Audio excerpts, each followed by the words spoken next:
Olá pessoal, tudo bem?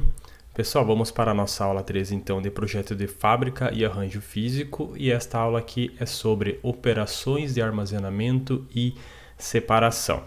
Então, nesta aula nós vamos lembrar mais um pouquinho de algumas características que nós tínhamos nas aulas de quem já estudou um pouco sobre logística e tal, então vai rever alguns conceitos bem básicos, né? Porque não é a nossa intenção fazer um aprofundamento nesses tópicos aqui, porque tem uma disciplina completa apenas para descrever as operações, as tarefas, os métodos sobre as questões logísticas, tá legal? Então, para fazer uma divisão um pouquinho mais tranquila, um pouquinho mais simples, né, da gente fazer o avanço da atividade, eu separei aqui em duas partes principais. Primeiro, só identificando como que podem ser realizadas as operações de armazenamento, tá? E aí no segundo momento nós vamos conversar um pouco sobre operações de separação de pedidos, né? Então trabalhando um pouco com a parte do picking, ok? Bem, sobre as operações de armazenamento, né? A gente já verificou nas aulas anteriores um pouquinho sobre a questão do armazém, qual que é a função do armazém, a missão do armazém, certo? Então a gente também já falou um pouquinho sobre todas as operações que nós temos dentro de um armazém, né? Então qual que é o objetivo basicamente, né, dessas funções que nós temos dentro de um armazém?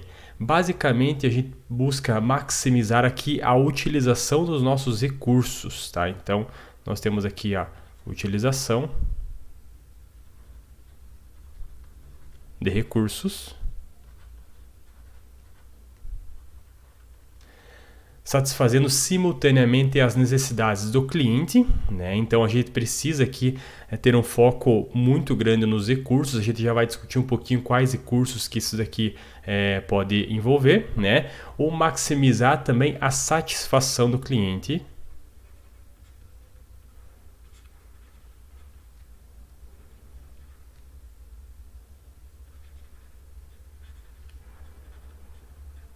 Sujeito a uma restrição de recursos, né? Parece ser basicamente a mesma ideia aqui, mas aqui a gente pode separar um pouquinho quem que é o nosso próximo elo da cadeia, né? Então, quando a gente pensa que o nosso consumidor ele já é o próximo elo, a gente deve pensar sempre na satisfação do cliente, verificando os recursos disponíveis que nós temos e tentar trabalhar da melhor forma. Senão a gente pode tentar, por um exemplo, minimizar o custo, maximizar a velocidade, pensar diretamente nos recursos e aí então atendendo às necessidades do nosso cliente, que pode ser de repente uma outra indústria de transformação, alguma coisa nesse sentido, ok? Algum centro de distribuição, enfim. Então, assim, vai depender um pouco do foco que você tem da parte da cadeia de suprimentos mesmo, tá?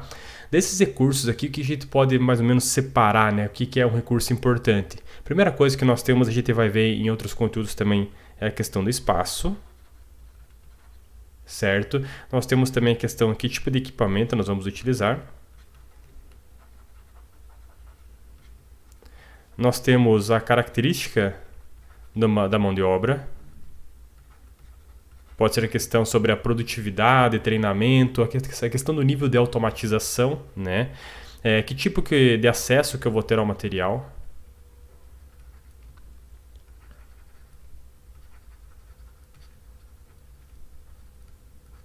Certo? E também temos a proteção do material.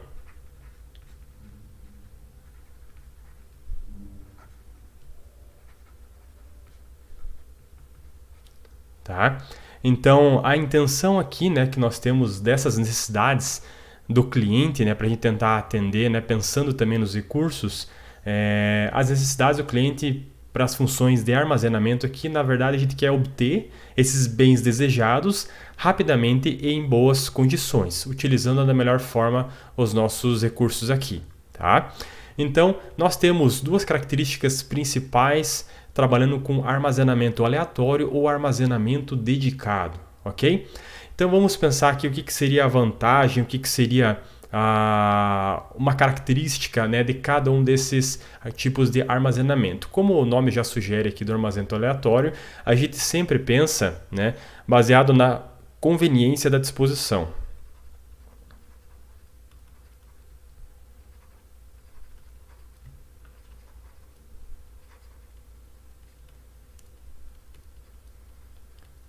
Ok? Esta conveniência, então, na disposição, ele simplifica a sua atividade, porque a partir do momento que você, na entrada ali já do teu armazém, você já verifica alguns espaços, né, algumas posições vazias, você já pode fazer o preenchimento com o material que você tem para armazenagem. Certo? E assim também, né, como uma questão interessante que a gente pode levantar aqui, a gente tenta evitar ao máximo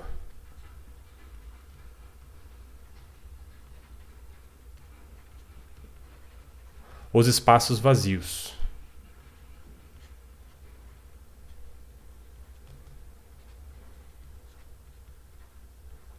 Ok?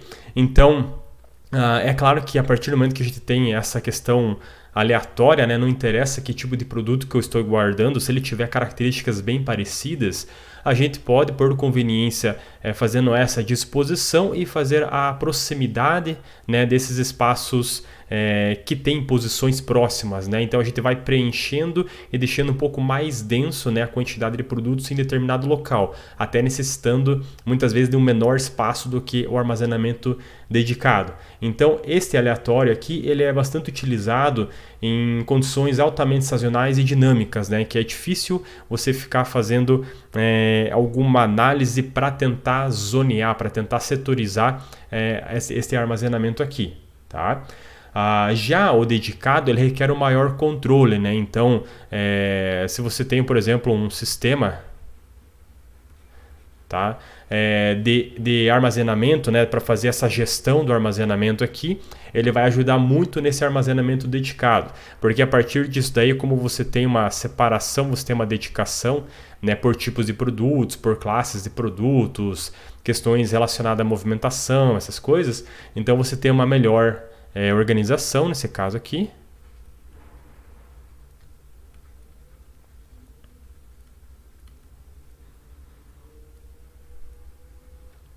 E também uma melhor estratégia de picking.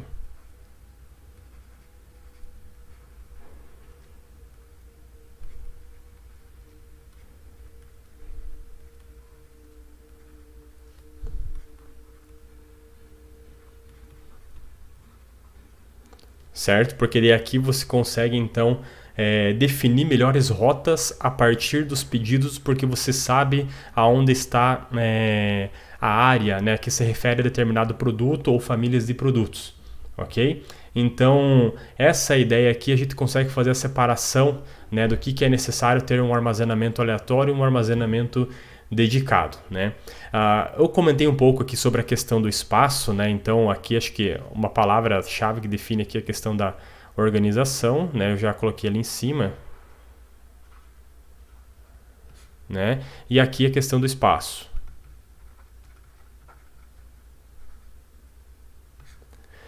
Pensando principalmente nessa questão do espaço, de posições necessárias para o armazenamento, vamos avaliar então este pequeno exemplo aqui. Temos então produtos de 1 a 6. Nós temos o período, né, que nós tínhamos aqui dos níveis de estoque, né, de cada um desses 6 produtos em um determinado depósito. Tá? Isso daqui ele está expresso em cargas paletizadas do produto.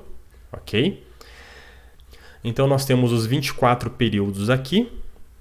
E aí nós temos a quantidade, né, desses níveis de estoque agregado, né, para todos os produtos em cada um dos períodos. E aí nós temos algumas características que podemos colocar aqui, né, para cada um destes destaques aqui. Olha só, nós temos o nível máximo de estoque, tá, pensando no agregado por período, de 105 pallets de carga. Então a gente pode avaliar aqui dentro deste agregado, né? O nível máximo de estoque que nós encontramos é 105 no período 5 e também 105 no período 17. Tá legal? Temos a soma dos níveis de estoque máximos individuais, a gente já vai dar uma olhada com mais calma nisso daqui. Temos o nível mínimo de estoque agregado, que então nós temos aqui, por exemplo, no período 3, um mínimo de 51, né? Acho que não tem nenhum outro aqui menor, ok? E aí nós temos essas duas situações aqui do nível estoque médio, né? É claro que a questão do estoque médio ele deu 77,5, porque se for pensar aqui o estoque total no período aqui para a gente calcular esse estoque médio, né? O que acontece? A gente precisa então fazer a análise de estoque total no período, que ele vai dar um total de 1.860, né? E dividir por 24 períodos ali, ok? Então o nível de estoque médio no período ele vai ser de 77,5, mas é claro que o dimensionamento nós não podemos fazer baseado nesse estoque médio aqui, tá? Porque o estoque máximo nós temos uma variação, né, nesses períodos, e essa variação aí nós temos um desvio significativo, tá? Então a gente tem que ter uma ideia, pelo menos aqui uma noção mais básica, é que a gente tem que se atentar um pouco ao nível máximo de estoque, certo? Então quando nós temos aqui o estoque dedicado, deixa eu até mudar a caneta aqui rapidinho. Nós temos aqui para o dedicado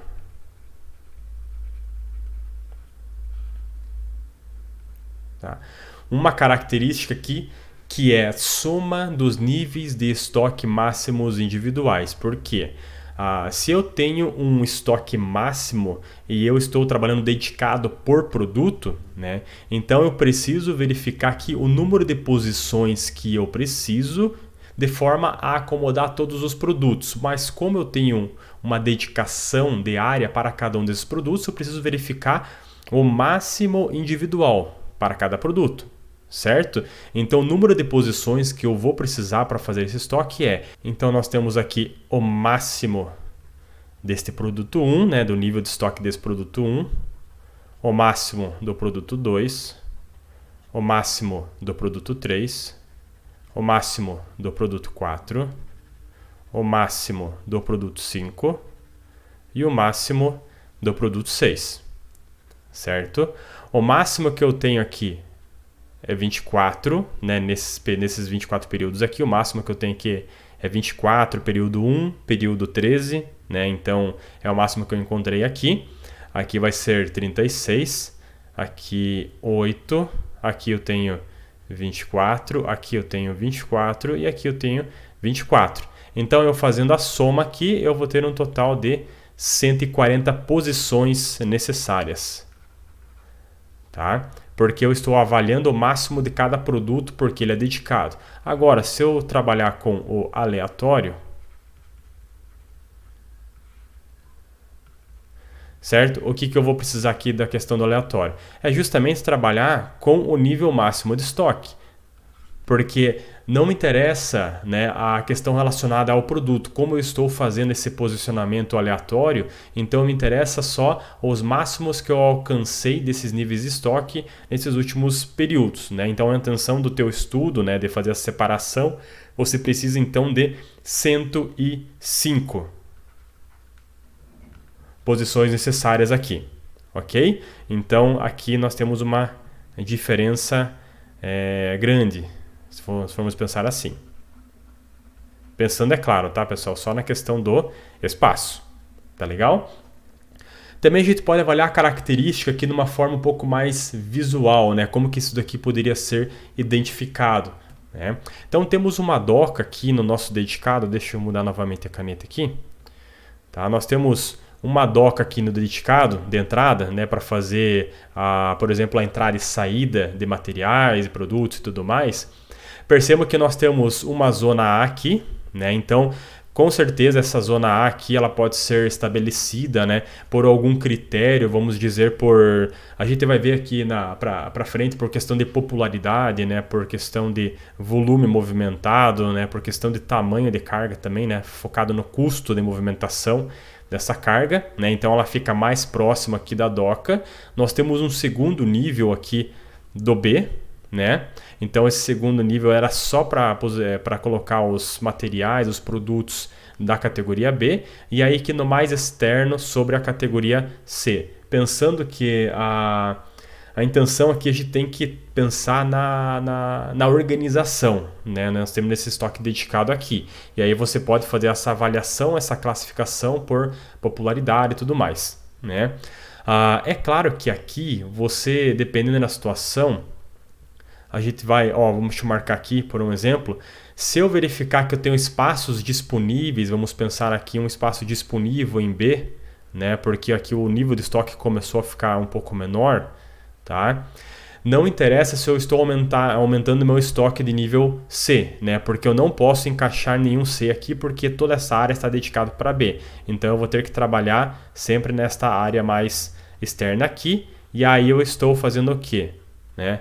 Eu estou aumentando a minha distância percorrida, né, nesse meu armazém aqui. Perfeito? Mas aqui nós temos um grande foco na organização. Já é diferente, por um exemplo, do aleatório, certo?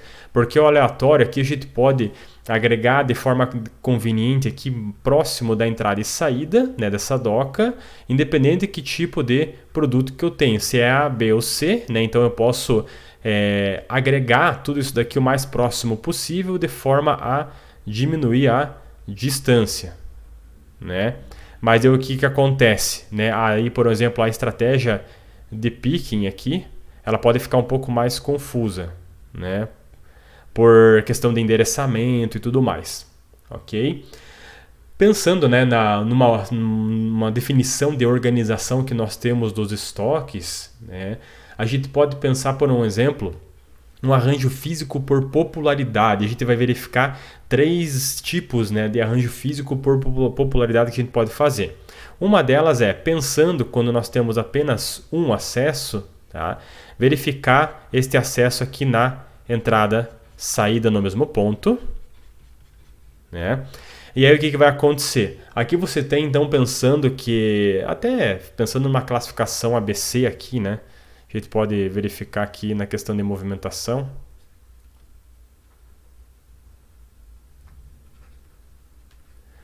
Certo? Pensando basicamente que o nosso giro de estoque, né, com apenas 15% do material movimentado, né, ele corresponde a 85% do nosso giro de estoque. Certo? Então, tem alguns materiais específicos que eles devem ficar mais próximos porque eles são responsáveis, né, por maior giro aqui.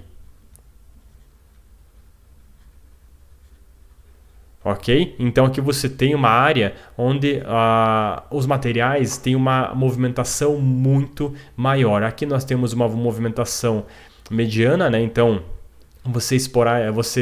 com uma menor frequência você precisa percorrer distâncias nesse armazém aqui. Tá? E aí nós temos pouca movimentação para percorrer uma distância maior, só que você vai fazer isso daqui de forma mais esporádica, ok? Então essa daqui é uma estratégia que você pode pensar, né, de como você consegue fazer uma menor distância, percorrer menores distâncias, né, porque você tem uma maior frequência, então você pode fazer essa aproximação nessa entrada e saída aqui. A gente tem também, pensando que a entrada e saída em locais diferentes, tá? Como é que a gente pode estabelecer isso daí? A nossa entrada então é aqui na esquerda, né, desse desenho aqui, tá? E aí a saída aqui é do lado direito, né? Aí o que vai acontecer para esse caso aqui? Percebam que nós estamos coletando, né, num determinado pedido os materiais que estão marcados em X aqui, né? Vamos supor aqui apenas uma ordem aqui, tá? Daí o que vai acontecer? Esses que estão marcados em preto aqui, na realidade, percebam que eles estão com mais fácil acesso, né? Então nós estamos percorrendo diretamente neste corredor principal, né? Que ele acompanha, né, o contorno, o desenho aqui do nosso armazém, né? E aqui então são os produtos onde nós temos a maior movimentação.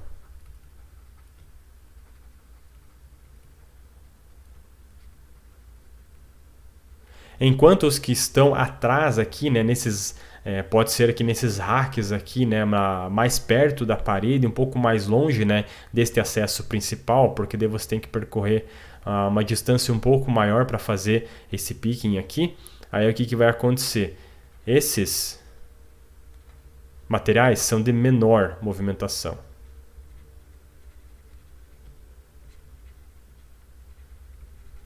Certo? Então, isso daqui também pode ser uma estratégia e pode ser que, por exemplo, um modelo de análise de demanda, de movimentação, de classificação ABC pode te ajudar a fazer esta organização aqui no armazém. Ok? Também temos, pensando na popularidade, analisar uma taxa de recebimento e expedição. O que isso daqui quer dizer na realidade? Essa taxa é correspondente ao número de viagens para recebimento e expedição de determinadas famílias e produtos. Então a gente vai fazer uma análise das viagens recebidas, né, de recebimento na verdade, tá, sobre viagens para expedição, certo? Então, se a gente tiver uma mesma característica, né, de desenho de armazém do slide anterior, a gente pode avaliar então os nossos produtos aqui. A gente sabe, né, que a taxa, as ordens de pedido, né, as ordens de vendas que nós temos ali recebendo para a expedição não é a mesma do nosso recebimento. A gente pode receber lotes de tamanhos diferentes e aí nós armazenarmos o nosso armazém ali, né? Mas nós podemos ter uma frequência maior de pedidos em uma menor quantidade, né? Então a gente tem esta análise aqui. Então, quanto maior o número de expedições em relação, né, a esse número de recebimentos aqui, mais próximo à expedição este produto deve ficar, ok? Então percebam o seguinte: qual que é o produto que está mais próximo aqui do nosso recebimento? É o produto Z, certo? Porque o que acontece? Nós temos mais viagens, mais entregas desse produto Z aqui em uma determinada quantidade do que saídas, né? Então ele deu um valor de 1,6. Então a gente está diminuindo a distância, né? Porque a frequência de chegada é maior que a frequência de saída.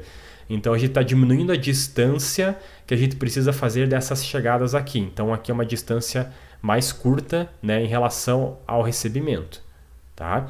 E aí nós temos o X. O X caracteriza basicamente o que para nós?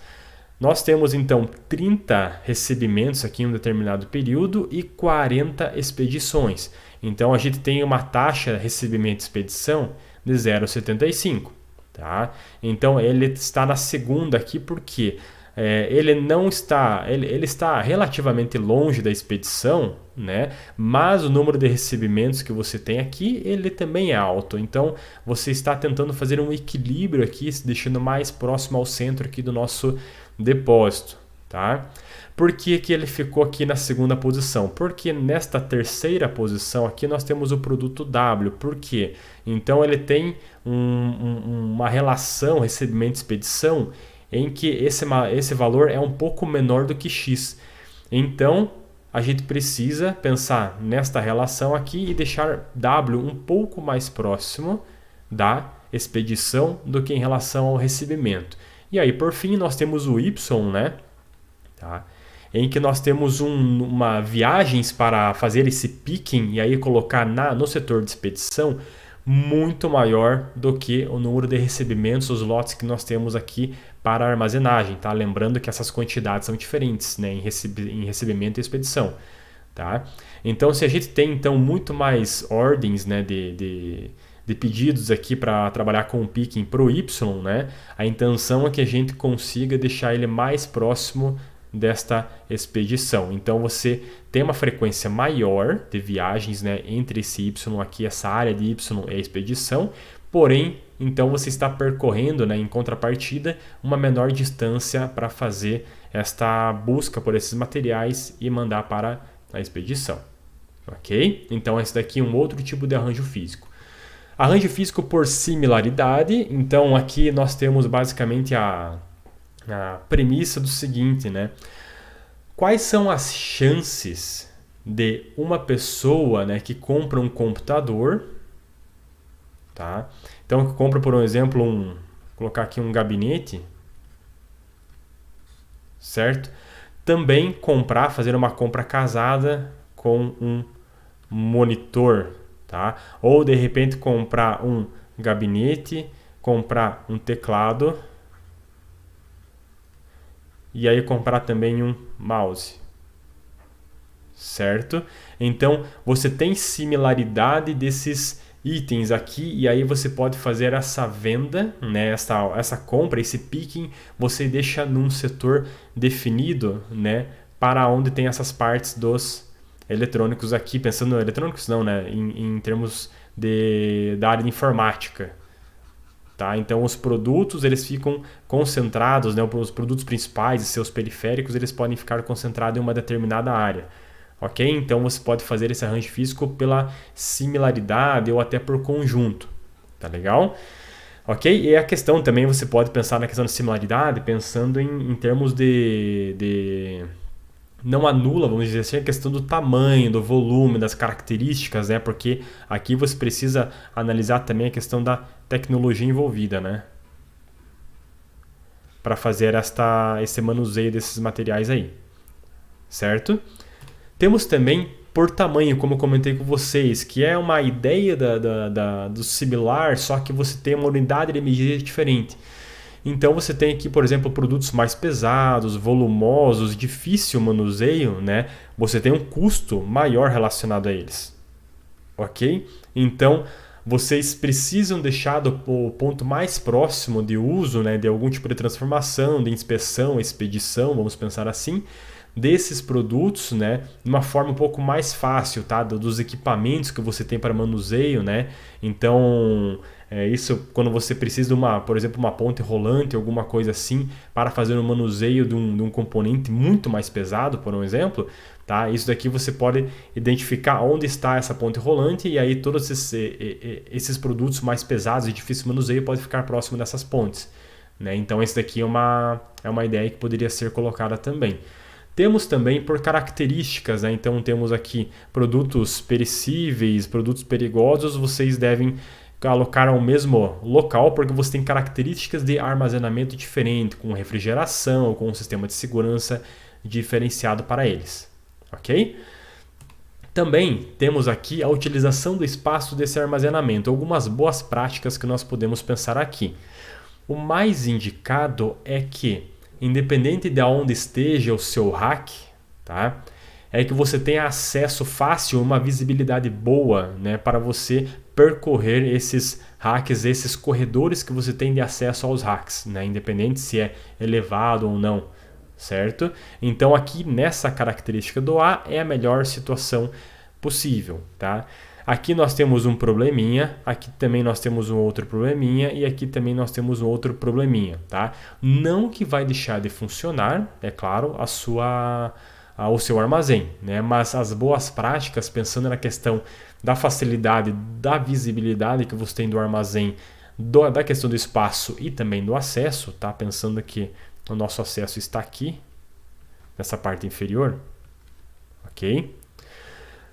Percebam que nessa primeira situação você entra, né? E aqui você já tem nesse corredor perpendicular à sua entrada, você já consegue ter uma boa visibilidade aqui das identificações destas zonas aqui, inclusive, né, nesta área superior aqui, tá? Que já está encostada na parede, certo?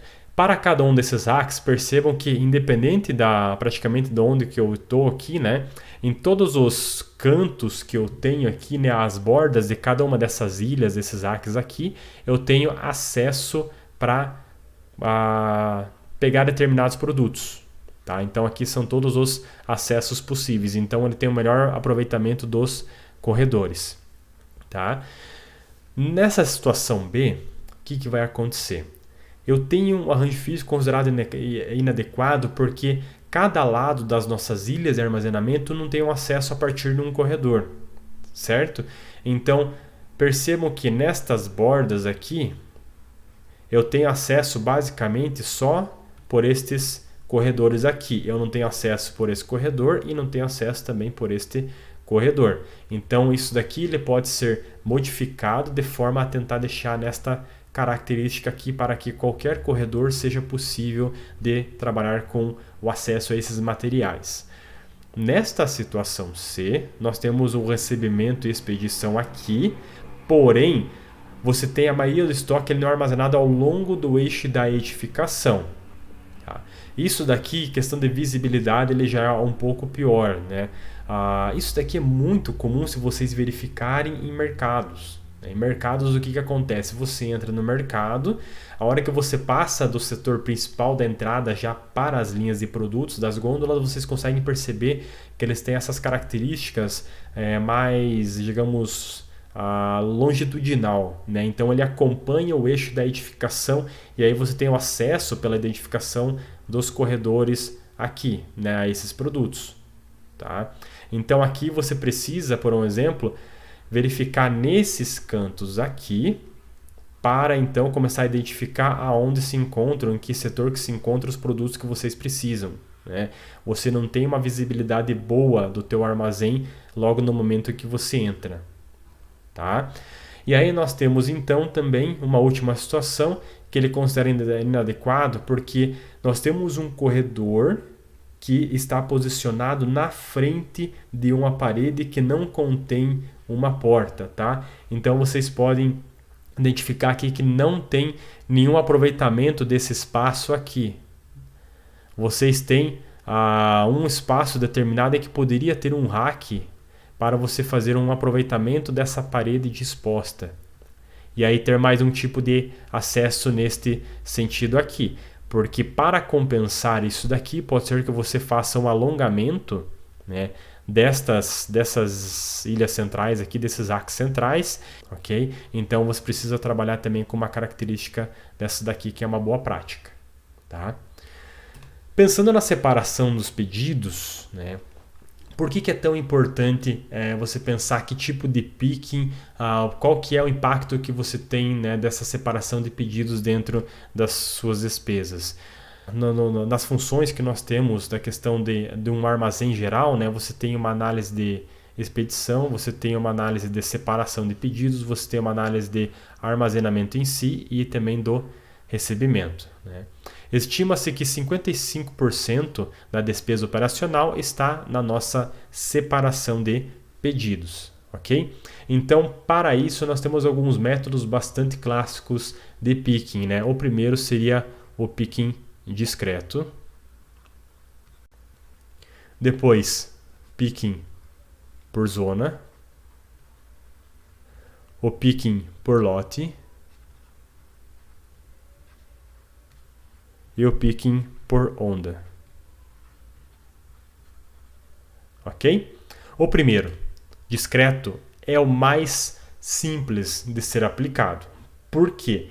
Ele é de fácil organização, porém aumenta o tempo e deslocamento. Né? Você tem uma simplificação da tarefa. O que vai acontecer? Cada operador é dedicado ao... O primeiro, discreto, é o mais simples de ser aplicado. Por quê? Ele é de fácil organização, porém aumenta o tempo e deslocamento. Né? Você tem uma simplificação da tarefa. O que vai acontecer? Cada operador é dedicado ao pedido. Então, este primeiro operador aqui, ele vai pegar este primeiro pedido e aí vai percorrer aqui para pegar 50 canetas, depois pega aqui 70 lápis, pega 35 borrachas e aí coloca no setor de conferência ali, o pedido. Então, este primeiro operador aqui, ele vai pegar este primeiro pedido e aí vai percorrer aqui para pegar 50 canetas, depois pega aqui 70 lápis, pega 35 borrachas e aí coloca no setor de conferência ali. Então, este segundo operador aqui, esse segundo aqui responsável, o que ele vai fazer? Ele vai analisar o pedido 2, vai verificar que tem 30 canetas, depois ele vai para 100 lápis e aí ele já retorna para a análise da conferência. Ele vai pegar aqui este primeiro operador, dessa ordem de venda aqui 80 canetas, né? Depois 60 lápis e aí 50 borrachas, ok? Então, cada operador é dedicado para um pedido. Ele pega esse pedido, vai lá no armazém, faz a separação, a coleta e traz para o próximo passo da conferência, né, desta separação. Temos aí, então, o por zona. O que vai acontecer por zona? Ele é dedicado para determinadas zonas, né? Então, cada operador, tá, ele pode trabalhar com mais de um pedido, certo? Esse daqui ele é bastante recomendado quando nós temos diferenças da produtividade de cada um dos operadores ou diferentes tecnologias, né, para nessa área de picking. Então, pode ser que um setor você tenha características diferentes para você conseguir acessar o material, né, por empilhadeira, por paleteira, alguma coisa nesse sentido. Então, você pode fazer essa separação. O primeiro operador, então, ele é responsável pela área de canetas. Ele vem aqui, analisa esse primeiro pedido, analisa o segundo, analisa o terceiro aqui. Ele verifica que tem 50 canetas em um, depois ele pega mais 30 do segundo, e depois mais 80 do terceiro aqui, né? Esse segundo aqui, o que ele vai fazer? Ele vai pegar, então, analisar desses 3 pedidos aqui, né? Ele vai verificar que da área dele ele precisa pegar 70 lápis aqui, mais 100 do segundo pedido, mais 60 do terceiro pedido, vem para a área de borrachas e ele precisa pegar 35 do primeiro e depois 50 do terceiro. Ok? Então aqui é responsável pela zona. Tá? Depois nós temos por lote. O lote, o que acontece? Ele aguarda então um número de pedidos, consolidando todos esses pedidos em apenas um. Por quê? Ele sempre observa quais os produtos comuns que tem nesses pedidos para ele tentar otimizar em uma viagem essas coletas, né? Então, a gente pode colocar este primeiro operador, esperando esta primeira ordem, depois esta terceira ordem, porque você verifica que tem produtos em comum nesses pedidos. Então ele vem aqui, acumulou 2 pedidos. Aqui é claro que a gente pode acumular 5, 10, 15, 20 pedidos, né, para fazer então a viagem até as nossas áreas respectivas aqui, né, para fazer essa coleta. E aí ele verifica que tem canetas, lápis e borrachas nos 3. Então ele vem aqui, pega 50 canetas do pedido 1, ele vai pegar mais 80 canetas do pedido 3, certo? Aí ele vem aqui no lápis, verifica que tem 70 do pedido 1, verifica que tem mais 60 do pedido 3. Depois ele vem aqui em borrachas, verifica que tem 35 do pedido 1 e depois 50 do pedido 3, certo? Então, cada um desses operadores ele vai aguardar uma soma que nós temos de pedidos para então verificar o que tem em comum, verifica nos pedidos lá o que você tem e aí vai fazendo esta coleta para vários pedidos e é a separação de cada um deles. Então você tem um kart aqui, né? Esse kart geralmente ele tem algumas cestas, né? Algumas caixas aqui já separando cada um desses pedidos aqui, né? Para fazer esta dedicação, né? Então, por um exemplo, aqui você tem essa primeira caixa aqui é do pedido 1, essa segunda caixa aqui, essa segunda que eu estou analisando aqui é do 3, nós temos essa daqui que é o pedido 6, por um exemplo, né? Que ele está conseguindo verificar itens em comum, ok? Bem, e aí por último então, nós temos o picking por onda, né? O que significa basicamente esse picking por onda? Ele é muito parecido com o por lote também, porque o que vai acontecer? Ele espera um grupo de pedidos chegar em mãos. A diferença que você tem aqui é que ele é específico no tempo. Certo? Então você tem, por um exemplo, 5 momentos do dia em que será feito esta coleta. Então ele espera, por um exemplo, agregar o pedido 1 aqui, pedido 2, de um determinado período do dia, ele vai então para este armazém fazer a coleta de cada um deles. certo? Então isso daqui ele é cada onda, né? Então você tem aqui uma onda de pedidos, né? Wave picking, e aí essa onda a gente tem aqui que é por horários pré-determinados, certo? O que tem que tomar cuidado, né, quando nós trabalhamos com o picking por onda é que tem alguns horários que eles são mais apertados, né? Então pode ser que alguns pedidos ele tenham uma urgência maior e aí tem que trabalhar com a priorização então para ele participar dessas primeiras ondas, ok? Então esta é a diferença em relação ao anterior que é por lote, tá? Ok, pessoal? Então, pessoal, isso daqui foi apenas uma lembrança que vocês já viram em disciplinas de logística, provavelmente, né? Aqui a gente já deu, então, uma pincelada sobre algumas atividades, algumas funções, e aí finalizamos esta parte sobre armazenagem, sobre manuseio de materiais, esses tópicos envolvendo questões mais logísticas. Ok, pessoal? Agradeço a atenção de vocês. Até a próxima aula.